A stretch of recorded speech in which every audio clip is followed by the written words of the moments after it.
सम्माननीय सभामुख महोदय, सर्वप्रथम त म सबैजनालाई हार्दिक शुभकामना र बधाई ज्ञापन गर्न चाहन्छु। आफ्नो मनको विचार राख्नुभन्दा पनि म जनताले हामीलाई के का लागि यहाँ पठाएका छन् भन्ने बारेमा बुँदागत रूपमा जनताका मागहरू वाचन गरेर सुनाउन चाहन्छु। तर त्योभन्दा पहिला चाहिँ हामीले पक्कै पनि देश बनाउनका लागि, देश परिवर्तन गर्नका लागि भनेर आएका छौँ। सबैभन्दा पहिला आफैलाई परिवर्तन गर्नुपर्छ भन्छु म। अघिल्लो शपथ ग्रहणको दिन पनि हामी 12 मिनेट 46 सेकेन्ड ढिलो थियौँ भने आज 16 मिनेट 55 सेकेन्ड हामी ढिलो भएका छौँ। जनताले हामीलाई यसरी ढिलो गर भनेर यहाँ पठाएको हो जस्तो मलाई लाग्दैन। त्यसो भएको कारणले प्रत्येक मिनेटको महत्त्व यो सदनले बुझोस्, सरकारले बुझोस्, हामी सबैले बुझौँ। नेपाली हो, नेपाली समय हो, 2 बजीको बैठक 3 बजी जाँदा पनि हुन्छ, 4 बजी जाँदा पनि हुन्छ, जे गर्दा पनि नेपाल हो, नेपाली हो भन्ने खालको जुन भाष्य हामीले मनमा लिएर बसेका छौँ, यही सबैभन्दा मुख्य कारण हो हामीले उन्नति गर्न नसक्नुको। त्यसो भएको कारणले गर्दाखेरि सभामुख महोदय मार्फत म सम्पूर्ण सदन, सरकार सबैलाई ध्यान आकर्षण गराउन चाहन्छु।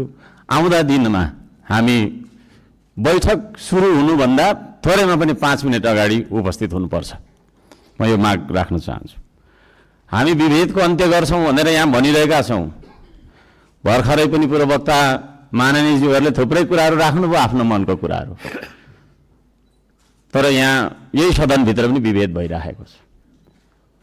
सत्ता पक्षले 30 मिनेट बोल्दा पनि हुने, 40 मिनेट बोल्दा पनि हुने, प्रतिपक्षले अलि सानोले होइन 3 मिनेटमा सकिहाल्नुपर्ने, 2 मिनेटमा सक्नुपर्ने। हामी पनि जनताले चुनेर पठाएका जनमत प्राप्त जनप्रतिनिधि हौँ। त्यसो भएको कारणले गर्दाखेरि हामीले आफ्ना क्षेत्रका आवश्यकताहरू, आफ्ना तपाईँको चाहिँ के अरे मागहरू राख्नका लागि प्रशस्त समय दिनुपर्दछ। त्यो खालको सदन हामीले बनाएर हामीले त्यो खालको सदन अभ्यास गर्नुपर्दछ भन्ने माग राख्न चाहन्छु। म आफ्नो मनको कथा म यहाँ गाउन चाहन्न। अब मेरो आफ्नो मन्तव्य राख्नुभन्दा पनि सरकारले कसो गर्नुपर्ने हो त?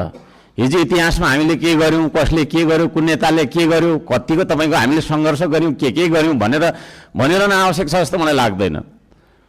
हामी के गरिरहेका छौँ आज र भोलि के गर्ने हो भन्नेतर्फ सरकारले आफ्नो नीति तथा कार्यक्रम बनाउँदाखेरि यस्ता कुराहरूलाई पनि समावेश गरोस् भनेर चाहिँ म यहाँ जनताको मागहरू, राष्ट्रिय स्वाधीनताको, हाम्रो सम्प्रभुताको, जनताले चाहेका कुराहरू के कस्ता छन् त भन्ने कुरा म बुँदागत रूपमा वाचन गर्न चाहन्छु। पृथ्वी रहन्जेलसम्म यो देश रहिरहनुपर्छ, हाम्रो देशको चन्द्र सूर्य अङ्कित झन्डा रहिरहनुपर्छ। त्यो मान्यता हामी राख्दछौँ, श्रम संस्कृति पार्टीले त्यो मान्यता राख्दछ।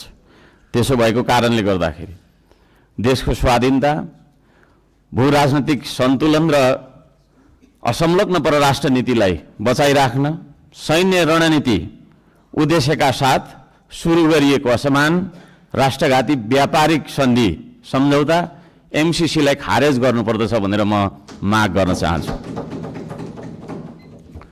2 नम्बरमा सीमावर्ती क्षेत्रमा छिमेकी मुलुकहरूले गरिरहेको गतिविधिलाई सक्रिय रूपमा नेपाल सरकारले निगरानी राख्नुपर्दछ र संयुक्त राष्ट्र सङ्घ लगायतका निकायहरूमा गएर हाम्रो देशका 4 किल्ला कति हो त हाम्रो भूगोल भन्ने सिमाना यकिन गरेर सिमानाको रक्षार्थ नेपाली सेनालाई खटाउनु पर्दछ भन्ने म माग राख्न चाहन्छु। नेपाली जनताले यो माग राखेको कुरा म जानकारी गराउन चाहन्छु।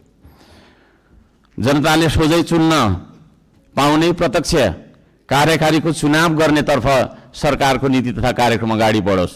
यदि सरकारले 2/3 नजिकको सरकारले त्यो कुरा अगाडि सार्छ भने त्यसमा हामी सबैले सहयोग गर्नुपर्दछ।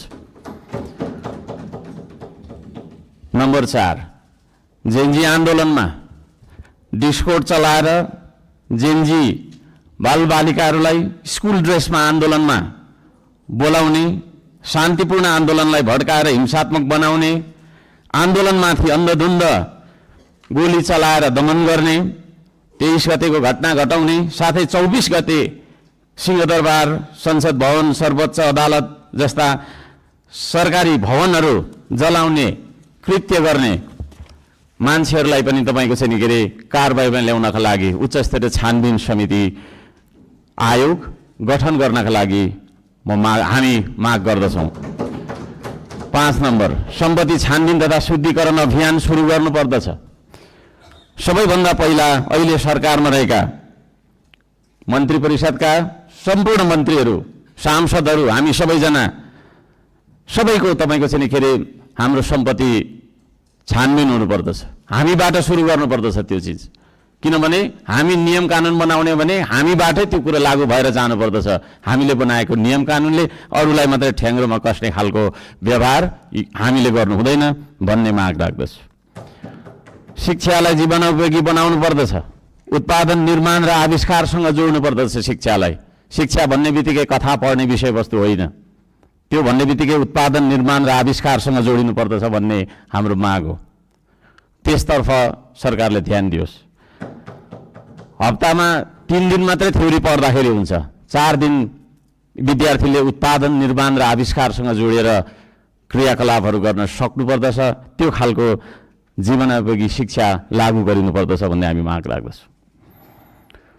7 नम्बरमा, खेतीबारीको समस्या हल नगरी देशको आर्थिक समस्या हामीले सुल्झाउन सक्दैनौँ, आर्थिक उन्नति हुन सक्दैन। त्यसो भएको कारणले कृषिमा देखिएका समस्याहरू पहिचान गर्ने र समस्या हल गर्ने सबै खालका तपाईँको प्राविधिक उपायहरू अपनाउने काम गरिनुपर्दछ भन्ने ध्यान आकर्षण गराउन चाहन्छु। नम्बर 8मा, कम्तीमा एक पालिकामा एउटा उद्योग हुनुपर्दछ, एक परिवारमा एकजना रोजगार हुनुपर्दछ। त्यो खालको नीति हामीले अपनाउनु पर्दछ। बन्द गरिएका उद्योगहरूलाई पुनः सञ्चालन गर्ने साथै नयाँ उद्योगहरूको स्थापना गर्ने नीति तथा कार्यक्रम सरकारले ल्याउनु पर्दछ भन्ने ध्यान आकर्षण गर्न चाहन्छु। 9 नम्बरमा, जनताको सेवा सुविधा, विकास र समृद्धिमा सार्वजनिक हितका लागि प्राकृतिक स्रोत साधन ढुङ्गा, गिटी, माटो, खोला, नाला, खानी, खनिज, वन जङ्गल जस्ता स्रोत साधनका सदुपयोग गर्न पाउने गरी सहज किसिमको चाहिँ नियम कानुन बनाउनु पर्दछ। कहीँ कतै हामी हुन्छ म सक्छु अब र यी सम्पूर्ण स्रोत साधनलाई परिचालन गरेर चाहिँ हाम्रो देशलाई समृद्ध बनाउनतर्फ हामीले ध्यान दिनुपर्दछ भनेर भन्न चाहन्छु। म यहाँ शुभकामना मात्रै दिनुभन्दा सरकारको नीति तथा कार्यक्रमको कुन दिशामा जानुपर्दछ भन्ने एउटा सल्लाह सुझाव र प्रस्ताव प्रस्तुत गर्न चाहन्छु। प्राकृतिक संरक्षण गर्नुपर्दछ, संस्कृतिको प्रवर्धन गर्ने र प्रवृत्तिको विकास गर्ने नीति सरकारले लियोस्। सुशासनका निम्ति भ्रष्टाचार तपाईँको चाहिँ अन्त्य गर्ने, निष्पक्ष, मितव्ययी, पारदर्शी, जवाफदेही, दूरदर्शी, परिपक्व र दीर्घकालीन कामहरू गर्नेतर्फ सरकार अगाडि बढ्नुपर्दछ। देशभरि शान्ति सुव्यवस्था कायम गर्नका लागि आवश्यक उपायहरू अपनाउन जरुरी छ। खाने पानी, स्वास्थ्य, शिक्षा, सडक, बिजुली बत्ती जस्ता आधारभूत आवश्यकताहरू परिपूर्ति गर्नतर्फ हाम्रो ध्यान जानुपर्दछ। राम्रोसँग अध्ययन नगरी हतार सरकारले ल्याएका कार्यक्रमहरू लागू गर्नु हुँदैन। कुनै निर्णय गर्नु अघि तपाईँको प्रतिपक्षी दलहरूसँग सल्लाह गरेर सबै पक्षको उचित सल्लाह लिएर चाहिँ सरकार अघि बढे। निर्णय गर्दै पछि हट्नुपर्ने नियतिबाट होइन, सरकार बच्न सक्दछ। अहिले भर्खरै वृद्ध भत्ता, विद्यार्थी सङ्गठन, ब्रिज कोर्स जस्ता सम्बन्धमा निर्णयहरू जुन गरिएको छ यसलाई पुनर्विचार गरियोस् भन्न म चाहन्छु।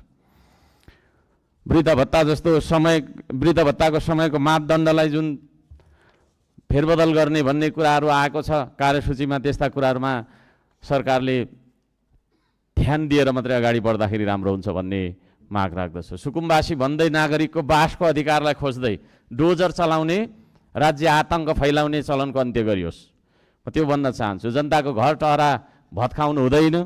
विस्थापन होइन, व्यवस्थापनको नीति सरकारले लागू गरेर अगाडि बढ्दाखेरि सबैले राम्रो हुनेछ।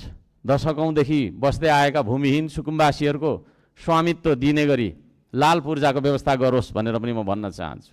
किसान मजदुर सुकुम्बासीका समस्या पहिचान गरी समाधानको पहल गर्ने धनीको मात्रै होइन गरिबको पनि हो यो देश भन्ने खालको आभास हामीलाई हुनुपर्दछ र जनतालाई पनि त्यो आभास भएको हुनुपर्दछ। त्यसतर्फ सरकारले काम गरोस् भन्ने म अनुरोध गर्न चाहन्छु। उपत्यका बाहिर पनि नेपाल छ भन्ने कुरा हामीले व्यवहारबाट जनाउनुपर्छ। यो काठमाडौँ उपत्यका मात्रै नेपाल हो भन्ने किसिमले सबै विकास चाहिँ यहाँभित्र मात्रै थोपार्ने किसिमको चाहिँ विकास हुनु हुँदैन भनेर म ध्यान आकर्षण गर्न चाहन्छु। सबै खाले विभेदको अन्त्य गरिनुपर्दछ। भूपू गोर्खा सैनिकहरूको समान पेन्सनका लागि नेपाल सरकारले आवश्यक सबै खालका पहलहरू गरोस्। नेपाल सरकारले गरेको सन्धि मार्फत चाहिँ नि गएका भूपू गोर्खाहरूलाई नागरिकता कायम राखेर चाहिँ नि उहाँहरूलाई एउटा नागरिकको दर्जामा राख्ने नियम त्यो खालको चाहिँ नीति हामीले अवलम्बन गर्नुपर्दछ भनेर ध्यान आकर्षण गराउन चाहन्छु। समयको पाबन्दीले गर्दाखेरि मैले यी कुराहरू सबै कुरा वाचन गर्न चाहिनँ। माननीय सभामुख महोदयले 2-3 चोटि भनिसक्नु भएको छ र यो म पत्र सम्माननीय सभामुख महोदय मार्फत टेबल गर्न चाहन्छु र यस सल्लाह सुझाव अन्तर्गत सरकारले आफ्ना विचारहरू आफ्ना नीति तथा योजनाहरू अगाडि बढाओस् भन्ने म माग राख्न चाहन्छु। धन्यवाद।